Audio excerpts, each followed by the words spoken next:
Misterio de fe. Católico. Esto es lo que creemos. Esto es lo que celebramos. Y esto es lo que vivimos. Misterio de fe. Comenzamos. Permítanme gritarlo.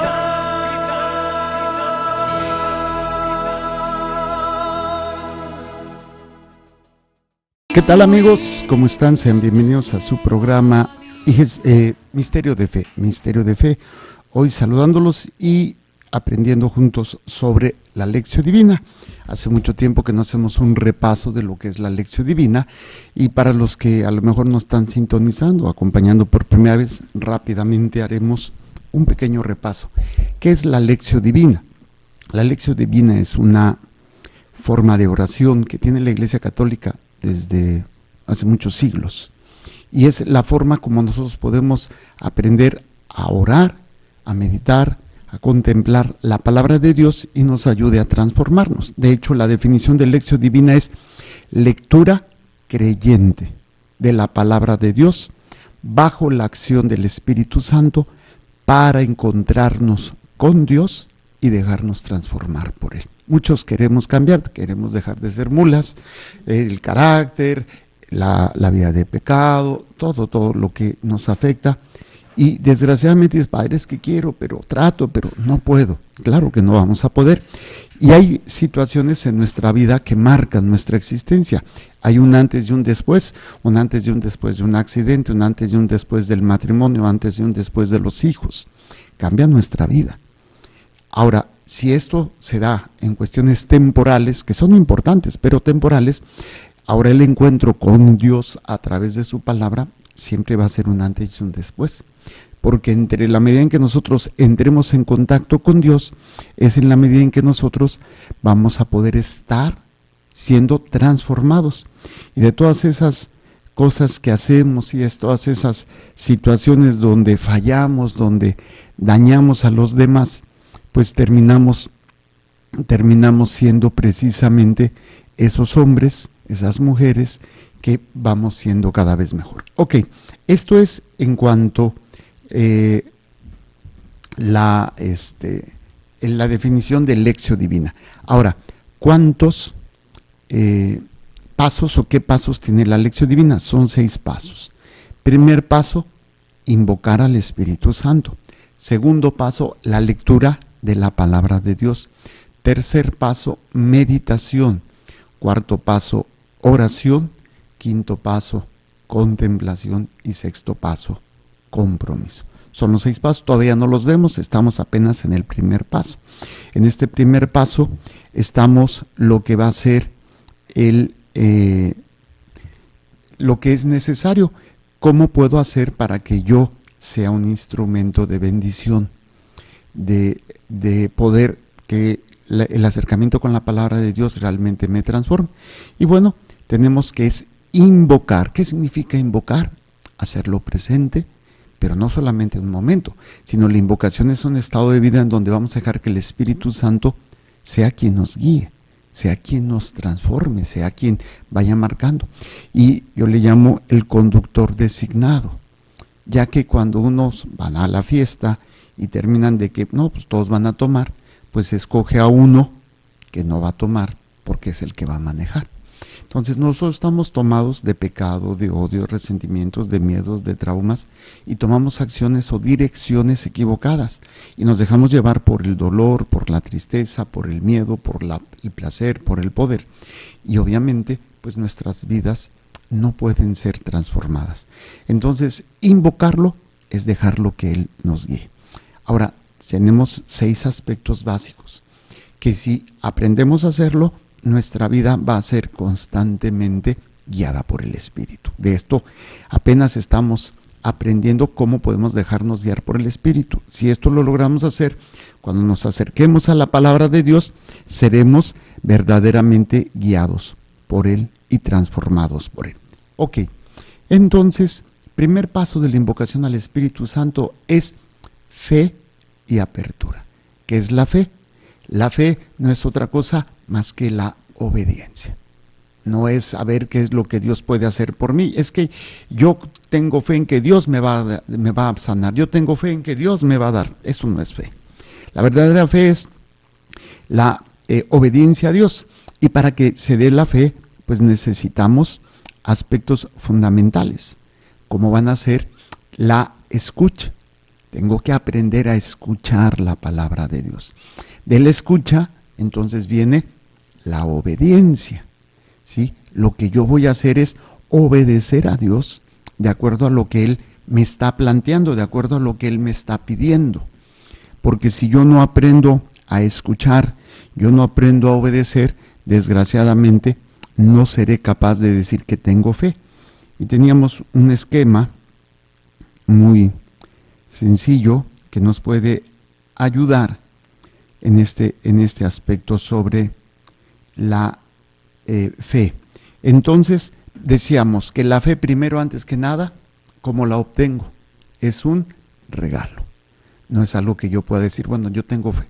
No, es un regalo que recibimos de Dios. Pero cuando recibimos un regalo, cuando me quieren dar un regalo, ¿qué es lo primero que tengo que hacer? Recibirlo, luego abrirlo y luego usarlo.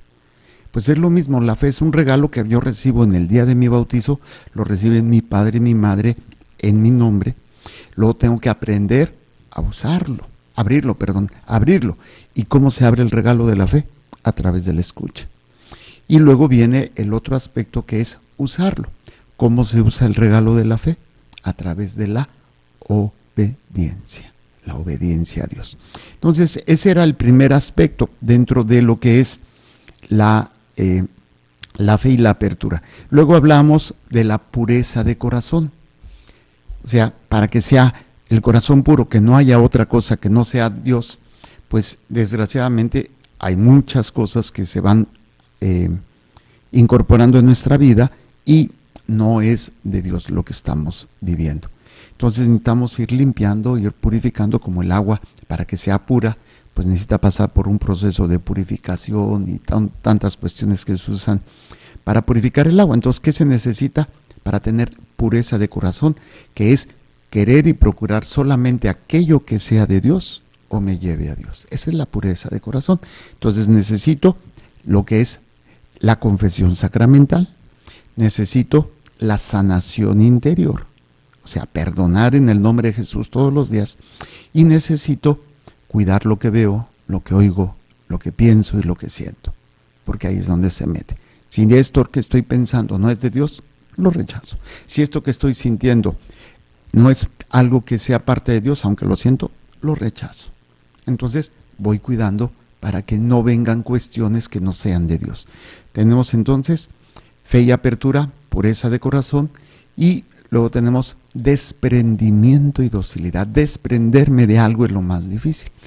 Entonces, la palabra de Dios nos dice, si tu ojo es ocasión de pecado, córtatelo.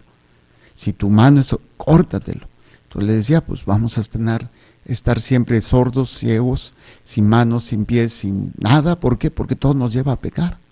No se trata de cortarte un miembro, se trata de desprenderte de la manera como has aprendido a usarlos. Y ahí es donde, especialmente, por ejemplo, el corazón. Ahí es donde el corazón toma el control, o el pensamiento toma el control, y nos lleva por caminos que no debemos. Desprendernos de eso, ¿cómo duele? Duele porque es parte de nosotros. Pero ¿cómo voy a hacer esto? Pero ¿cómo? Por eso es el desprenderse y ser dócil. Y en el cuarto, que es en el que estamos, espíritu de oración. Y para no errar, pues nos fuimos al Catecismo de la Iglesia Católica. Catecismo de la Iglesia Católica en su cuarta parte. La cuarta parte en la que estamos es la oración cristiana. Hemos visto toda la primera sección, en la primera sección, hemos visto cómo la oración en la vida cristiana. Capítulo 1, la revelación de la oración. Capítulo 2, la tradición de la oración. Y el capítulo 3, la vida de la oración. En este capítulo 3, que es en el que estamos viendo las expresiones de la oración. Vimos la oración vocal, vimos la oración meditada y vimos la contemplación. Y después vimos el artículo 2, que es en el que estamos, el combate en la oración. Porque orar no es nada más cerrar tus ojitos o ponerlos en blanco, no, es todo un combate, es algo que implica un gran esfuerzo, pero también una gran experiencia de amor. Entonces vimos primero obstáculos para la oración, luego vimos la humilde vigilancia de la oración, luego vimos la confianza filial y perseverar en el amor. Y luego estábamos ahorita ya en la última parte, que es la oración de la hora de Jesús. La oración en la hora de Jesús, que es el momento de su pasión. Antes de su pasión, hace esta oración que es la que estábamos viendo el programa anterior. Dice, cuando ha llegado su hora, número, el Catecismo de la Iglesia Católica, es donde nos quedamos, 2746. Y decíamos, cuando ha llegado su hora, Jesús ora al Padre. Su oración, la más larga transmitida por el Evangelio, abarca toda la economía de la creación y de la salvación, así como su muerte y su resurrección. Al igual que la Pascua de Jesús sucedida una vez por todas, permanece siempre actual. De la misma manera, la oración de la hora de Jesús sigue presente en la liturgia de la Iglesia. Y para esto, pues nos fuimos a esa, nos dice CF. ¿Qué significa CF? Ahí en su catecismo, en el número 2746, dice, cuando ha llegado su hora, Jesús ora al Padre. Y entre paréntesis, nos dice CF, Juan 17. ¿Qué significa CF? Confrontar. Quiere decir que voy a ver, de ahí se saca la referencia. Cuando no se pone CF, quiere decir que se está sacando literalmente el texto del Evangelio, de la Biblia, del libro citado, se está sacando literalmente. Pero cuando se pone CF, quiere decir que no es literal, pero se hace referencia ahí. Y para esto, entonces nosotros, programa anterior, leímos todo el capítulo 17 y estuvimos viendo algunos versículos de este capítulo 17, la oración de Jesús, que es hermosísima, y veíamos los primeros capítulos que dice, así habló Jesús y alzando los ojos al cielo dijo, Padre, ha llegado la hora, glorifica a tu Hijo para que tu Hijo te glorifique a ti. Y hablábamos, ¿a qué se refiere con esta hora? O sea, para esto he llegado, tengo una misión. Jesús vino a salvar a la humanidad. Y nos hemos puesto a pensar, si nosotros tenemos que seguir a Jesús, ¿cuál será nuestra hora? Lograr la salvación de las almas. De las almas que Dios me ha encomendado, pero Padre, es que duele, claro que duele. Pero tú libremente formaste una familia y hay que salvar a tu marido, a tu mujer, a tus hijos, a tus padres, a tus hermanos. No es que tú los salves, pero te unes al sacrificio de Jesús con tu dolor, con tu ofrecimiento diario, lo bueno, lo malo. Entonces tú vas haciendo también, ha llegado la hora. Cuando te viene un dolor, Señor, ha llegado la hora. Glorifica, dice, a tu Hijo, para que tu Hijo te glorifique a ti. O sea, sálvame a mí para que yo pueda ofrecer esto por la salvación. Pero entonces, si yo acepto a Jesucristo y vivo de acuerdo a lo que Él me pide, yo estoy salvado. Entonces glorifica a tu Hijo para que Él te glorifique. Dame toda tu gloria, o sea, dame la gracia, dame la fuerza de tu Espíritu. No me permitas perder de vista la meta, porque si no veo la meta, que es la vida eterna, voy a ver toda la problemática, todo el dolor, todo el sufrimiento o toda la confusión que hay y uno cae en la desesperación y dice, no, pues ¿para qué? El sinsentido, la confusión.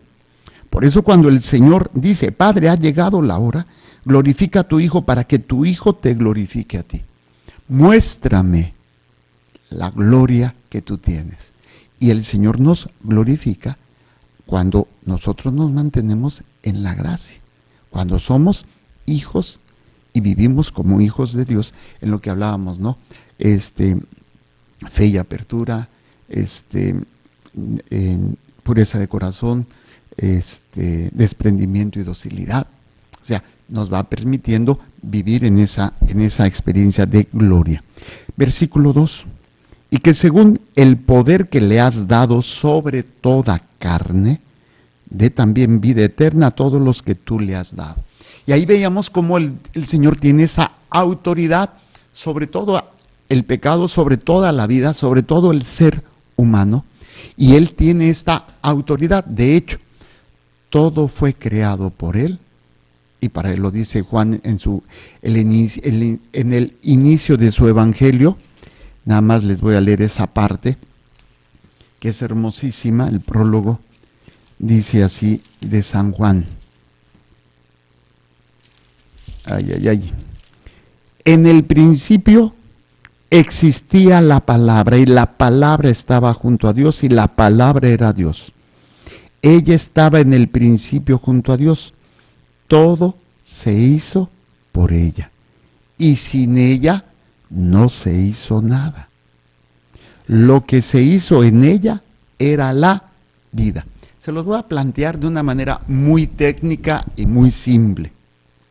Para que funcione un celular, se le tiene que poner una tarjetita. La tarjeta SIM, que le llaman, o algo así, ¿no? Yo no sé ni qué sea eso, pero bueno, es la que hace que el celular funcione.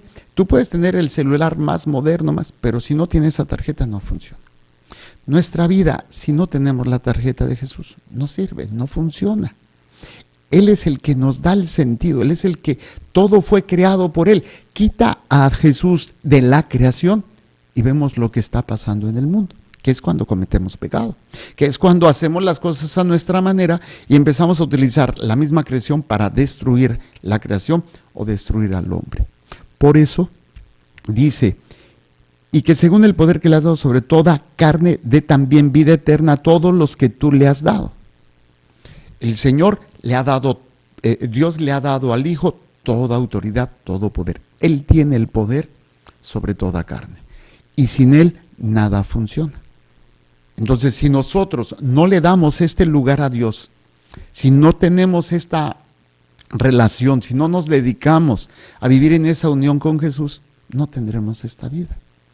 Por eso, y ahí es donde ustedes pueden ver o leer o conocer vida de santos que llevaban una vida de la fregada, pero tenían una vida llena de paz.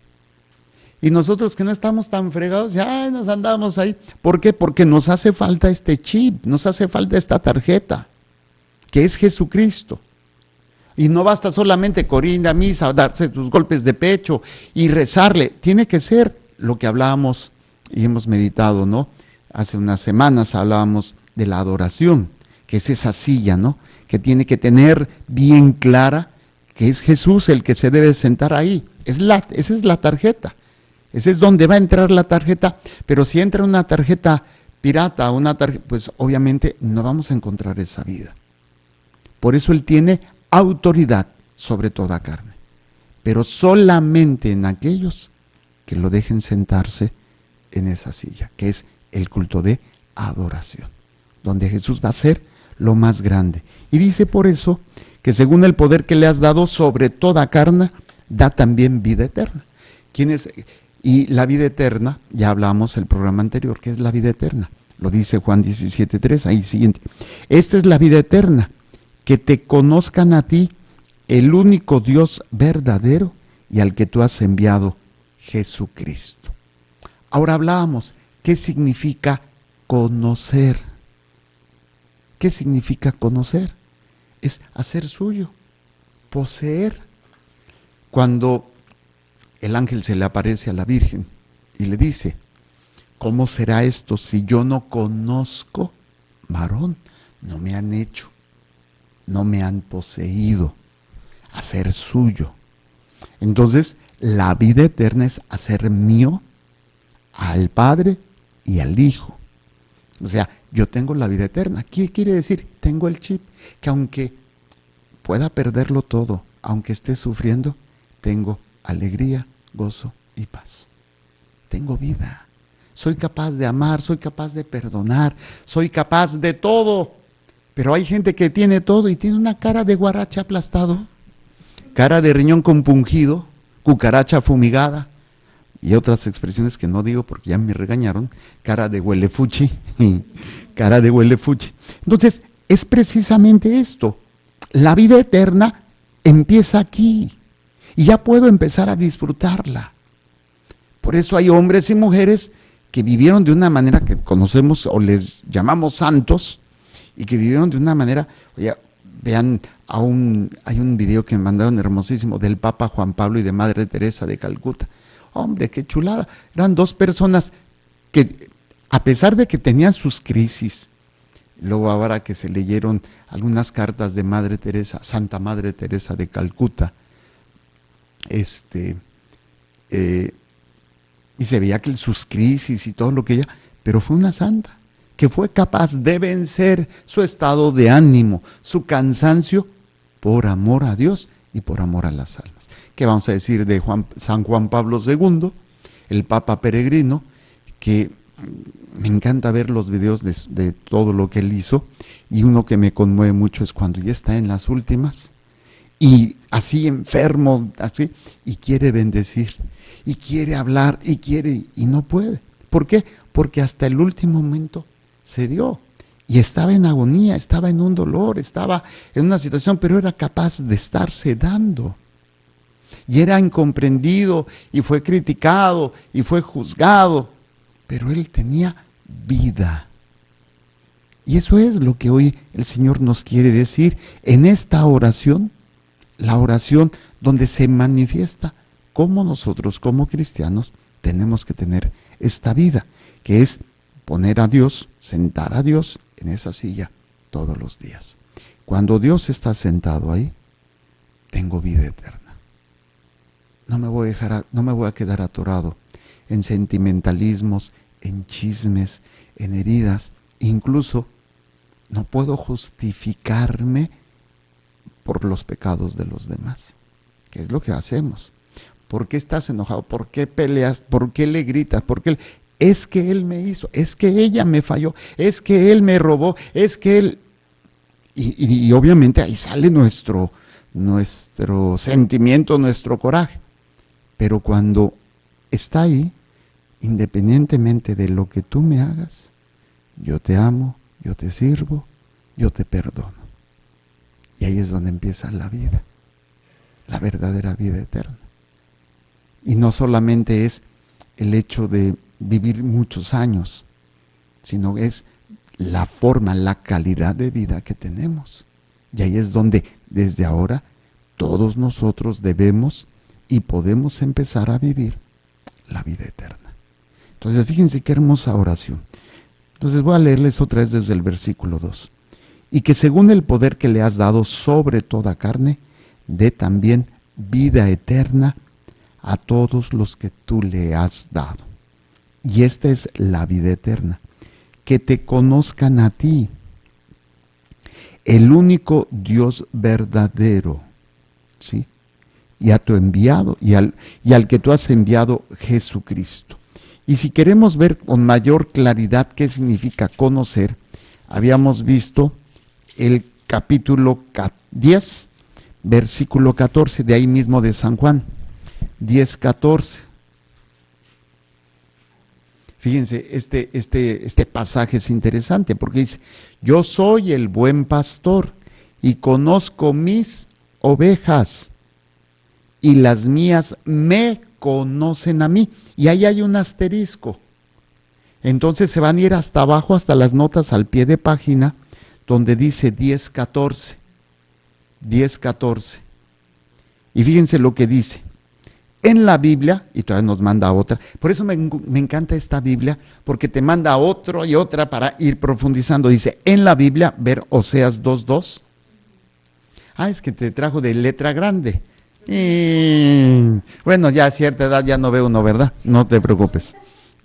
No te preocupes. Bueno, dice, en la Biblia, ver Oseas 2:2, el conocimiento no procede de una actividad puramente intelectual, sino de una experiencia, de una presencia, y vienen varias citas bíblicas.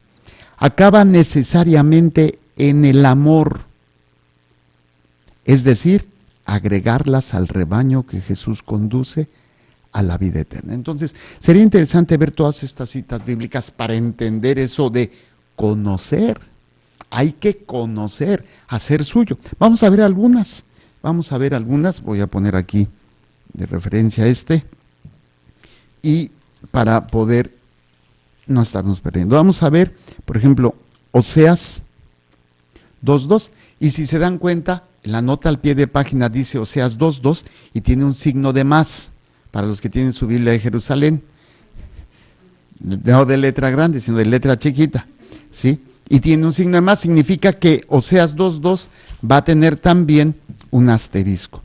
Dice Oseas, página 1329, Oseas 2:2. Dice así: se juntarán los hijos de Judá y los hijos de Israel en uno, y se nombrará un solo jefe, y desbordarán de la tierra, porque serán grande el día de Israel. Oseas 2:2, y vamos a ver la nota al pie de página 2:2. Dice, traducción dudosa, otros entienden que se apoderarán de la tierra. O sea, ¿qué significaba conocer? Apoderarse de, hacer suyo, lo que habíamos dicho a nivel de bíblico, ¿no? Y luego dice, el conocimiento no, regresamos a la nota al pie de página de 10:14. Por eso les pongan un separadorcito. Aquí, si no, pues nos vamos a estar Juan 10:14. Juan 10:14, la nota al pie de página. Dice en la Biblia, ver Oseas, el conocimiento no procede de una actividad puramente intelectual, sino de una experiencia, de una presencia. Y dice comparar Juan 10:14-15, que es el que estábamos leyendo ahorita, ¿no? Vamos a leerlo. Yo soy el buen pastor y conozco mis ovejas, las mías me conocen a mí y me conoce. Como me conoce el Padre, yo conozco a mi Padre y doy mi vida por las ovejas. O sea, es un conocimiento de poseer. El Padre posee al Hijo, el Hijo posee al Padre. Luego viene otra nota, regresamos a la nota al pie de página, Juan 10:15, 14:15, y luego dice, y 14:20, que es, vamos a ver, Juan 14:20, pero no pierdan Juan 14:20, dice Juan 14:20, aquel día comprenderéis que yo estoy, esta es bien hermosa, yo estoy en mi Padre. O sea, es el estar en, ese es conocer, estar dentro de, que es este conocimiento de estar dentro del amor, ¿sí? Dentro de lo que es la experiencia de Dios. Vámonos otra vez a Juan 10:14. Y dice, ahora otra cita bíblica, Juan 17:21-22, que vamos a ver más adelante. Juan 17:21-22 dice, ¿qué es conocer? Juan 17:21-22 dice, para que todos sean uno, como tú, Padre, en mí y yo en ti, que ellos también sean uno en nosotros, para que el mundo crea que tú me has enviado. Yo les he dado la gloria que tú me diste,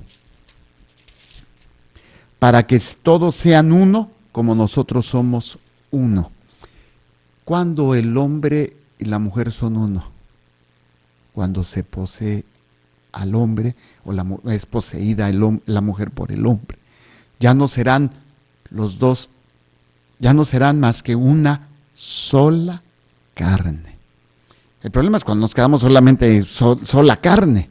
Lo ideal ahí es que sean, porque los dos están unidos en Dios. Por eso el sacramento del matrimonio. El sacramento del matrimonio es la unión, no solamente de la carne, sino la unión también del alma hacia una misma meta. Por eso adulterar es ir hacia otra cosa y destruir esa unión. Y no podemos nosotros destruir esa unión. Tenemos que defenderla.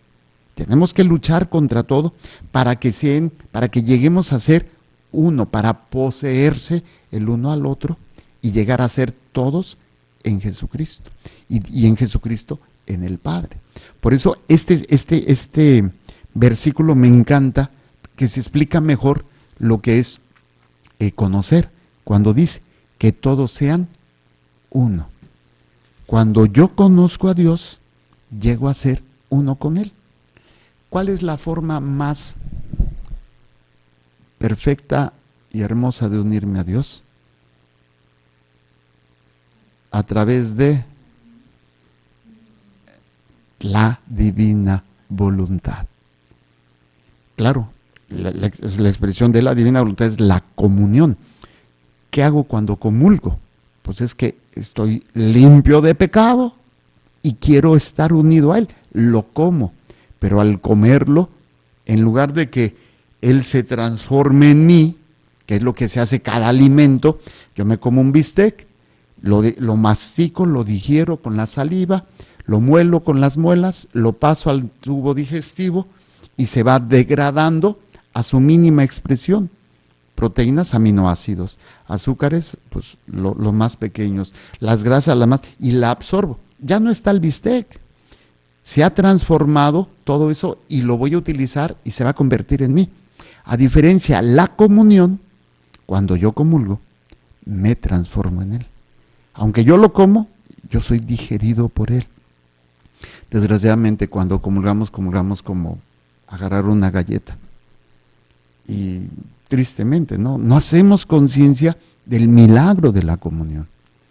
Es cuando empiezo a unirme, pero si no estoy en la divina voluntad, en lugar de poseerlo y de que Él me posea a mí, comulgo en pecado. Y esto, en lugar de ayudar al alma, la daña. Por eso es tan importante. Entonces, ¿qué es este planteamiento del poseernos? Es la unidad, que todos sean uno, como tú y yo somos uno. Y la unión perfecta que yo puedo tener con Dios es quiero lo que Él quiere. Hace tiempo una persona, no me acuerdo, de esos de izquierda, rojillos, me decía, a ver, ¿cuál es la esencia de su ser cristiano, de su ser católico? ¿Qué es lo que los hace ser así? Y me acuerdo que estábamos varios y algunos empezaron a decir, no, pues que la comunión, no, pues que ir a misa, no, pues que el Papa, no, pues que la iglesia, no, pues que la Virgen María, y todo eso es cierto, ¿no? Pero ¿qué es la esencia? Pues haberte amado por Él, de que Él te ama y que lo haces tuyo el proyecto de Dios. Es tuyo, ya no es algo que Dios te manda y que tienes que hacer, no es algo que yo quiero hacer. Es algo que se impregna en mí, lo hago mío y yo me convierto en Jesús, porque estoy unido a la divina voluntad. Y entonces, ¿qué busco? La salvación. La salvación de las almas que Dios me ha encomendado. ¿Se fijan qué bonito? Qué bonito, neno. Bueno, regresamos Juan al 10:14. Estamos viendo esto de cómo conocer. ¿Sí? Son algunas citas bíblicas que nos hacen esta referencia. La otra que habíamos visto es Juan 14:17. ¿Sí ya la vimos? Juan 14:17. Vamos a ver qué hace esta referencia. Dice, el Espíritu de la verdad, a quien el mundo no puede recibir, porque no lo ve ni le conoce, pero vosotros le conocéis, porque mora en vosotros y estará en vosotros. Otra vez, habita dentro de. Eso es conocer. Y es algo místico, es algo espiritual, no es algo de conocimiento intelectual, que también hay un conocimiento, pero no es, porque yo conozco personas que pueden ser grandes estudiosos de la Biblia, se la saben al derecho y al revés, y puede ser que no tengan este conocimiento, esa posesión de la divina voluntad. Ok, regresamos a otra cita bíblica, a ver qué es lo que nos dice. Estamos en Juan 10:14, para tratar de entender el conocer. ¿Se fijan todas las citas bíblicas que hemos visto? Y cómo con una sola van sacando o vamos entendiendo más. Ok, luego la otra que dice es Juan 17:3, que es ya la que estamos, ¿no? Es la que estamos, ok. esa no la saltamos. Ahora nos manda otra cita bíblica, segunda de Juan, segunda carta de Juan, está hasta el final, casi al final, segunda de Juan, y nos dice segunda de Juan 1 y 2. Como no tiene capítulos, es nada más versículos. Página 1811, casi.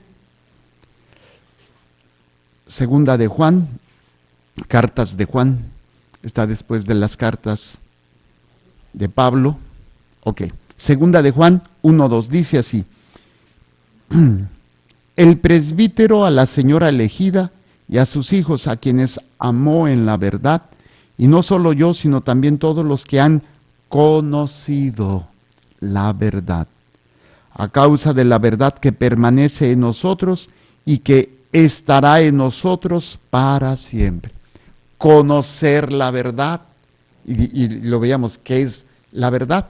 Que te conozcan a ti, único Dios verdadero, y a tu enviado Jesucristo. Entonces el conocimiento más grande que pueden darle a sus hijos, ¿cuál es? La verdad. No que si va a estudiar en Harvard, que si va a estudiar en La Paz, que si va a estudiar en la Conchinchina o en el TEC de Monterrey, ¿sí? O aquí en la Lázaro Cárdenas.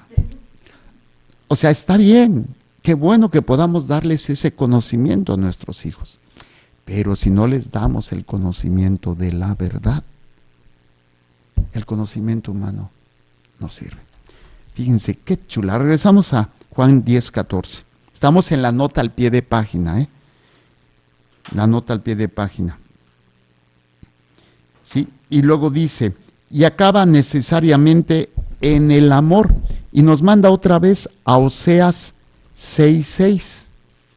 Oseas, ese es el profeta del Ibero. Oseas, ¿no? Es 6:6. Fíjense, esto es hermosísimo. Dice, porque yo quiero amor, no sacrificios, conocimiento de Dios más que holocaustos. O sea, ¿qué significa? ¿Sí? Que el único sacrificio agradable a Dios, la conversión, la renuncia a lo que yo quiero, y el sacrificio más grande es mi humana voluntad. Lo hemos meditado en otras veces. ¿Cuál es el sacrificio que hizo Jesús? El primero y grande, entregar su voluntad y después entregar su cuerpo. O sea, al entregar la voluntad, ya entregas todo. Pero es lo que no queremos soltar. No, pero ¿por qué? Si me... No, sí. Y ahí nos quedamos. Bueno, y también nos manda a Primera de Juan 1:3. Vámonos a Primera de Juan. Ahí donde andábamos, nada más que ahora capítulo 1, versículo 3. 1:3. Y dice así: lo que hemos visto y oído os lo anunciamos, para que también vosotros estéis en comunión con nosotros. O sea, una unión común, el conocimiento de Dios. ¿Sale y vale? Muy bien, regresamos a nuestro texto, la oración de Juan 17, todo el capítulo 17. Nada más estamos ahorita apenas en el versículo 13, nos faltan como 800 versículos, pero vamos aprendiendo esta oración de Jesús, estamos aprendiendo a orar, estamos aprendiendo a conocer y entender todo este aspecto. Vamos al versículo 4, dice, yo te he glorificado en la tierra, llevando a cabo la obra que me encomendaste realizar, ¿sí? Entonces, ¿cuál es la obra que le encomendó el Padre al Hijo realizar? La salvación de las almas. ¿Cuál es la encomienda que Dios te dio a ti cuando tú aceptaste casarte? La salvación del garrapata de tu marido, de los mulas de tus hijos. Aceptaste esa encomienda. Entonces, cuando aceptamos la encomienda, estamos glorificando a Dios. Entonces, ¿qué es darle gloria a Dios? Ganar las almas que Él me ha encomendado. Y tengo que renunciar a lo que yo quiero, a lo que a mí me gusta, hasta que se vuelva lo que Dios quiere, lo que a mí me gusta. Y ese es un proceso todavía interesante, intenso, porque es renunciar a todo lo que yo quiero para hacer lo que Dios quiere que sea, ¿no? Entonces es importante esto, por eso dice, yo te he glorificado en la tierra, como Jesús glorifica al Padre, llevando a cabo la obra, que se traduce en la divina voluntad. Mi alimento es hacer la voluntad de mi Padre. Yo no he venido a hacer mi voluntad, sino la voluntad de Padre. Si es posible, aparta de mí este cáliz, que es el momento intenso de dolor, de sufrimiento, mas no se haga mi voluntad, sino la tuya. Ahí es donde glorificamos a Dios. No hay otra forma, cumplo con mi misión. Y yo he tenido la oportunidad de ver personas que toda su vida estuvieron perdidos. Y en el momento en que yo voy, se les concede el perdón, la indulgencia plena y el cielo. Y yo estoy seguro que esa persona tuvo una madre que estuvo ofreciendo todo para que ese hijo, aunque sea en el momento de su muerte, se arrepintiera y se fuera al cielo.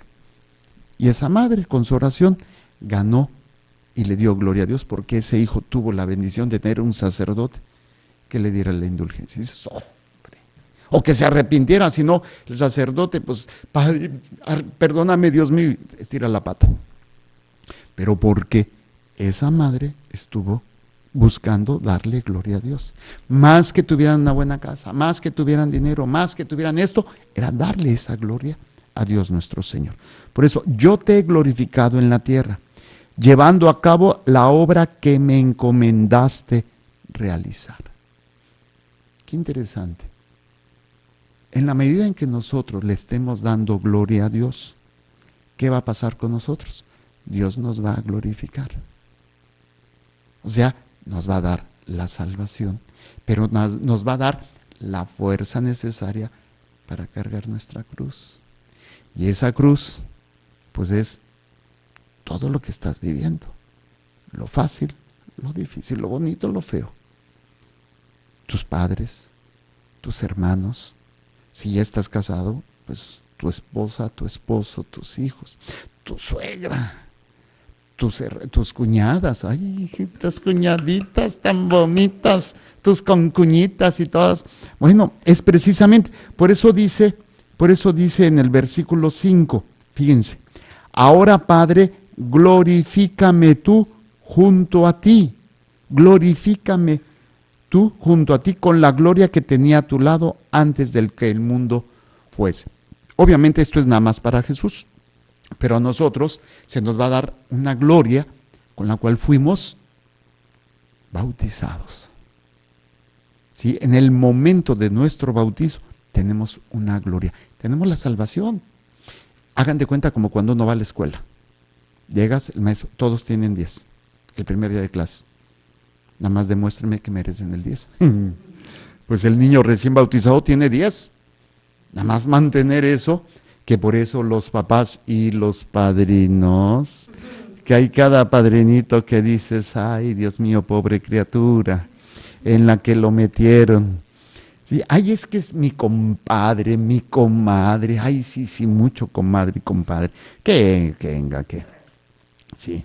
Bueno, aquí le vamos a dejar hasta el versículo 5, terminamos el versículo 5 de Juan 17, porque estamos en el número 2746 del Catecismo de la Iglesia Católica. Estamos viendo la oración en la hora de Jesús. Hemos visto versículos 1, 2, 3, 4 y 5, hablando de cómo se glorifica a Dios y en la medida de la salvación que hacemos, el Señor nos glorifica a nosotros. Que el Señor les bendiga y les proteja, haga resplandecer su rostro sobre ustedes y les conceda su favor. Que el Señor les mire con benevolencia y les conceda la paz. Amén. Jesús, que tu sangre pura y sana circule en estos cuerpos enfermos y que tu cuerpo puro y sano transforme estos cuerpos débiles y que una vida sana y vigorosa palpite dentro de ellos. La bendición de Dios Todopoderoso, Padre, Hijo y Espíritu Santo, descienda sobre ustedes y permanezca para siempre. Muchas gracias, continúen con nuestra programación. Recuerden, Dios es amor y te ama. Creer celebrar y vivir tu fe es el reto de hoy. Misterio de fe.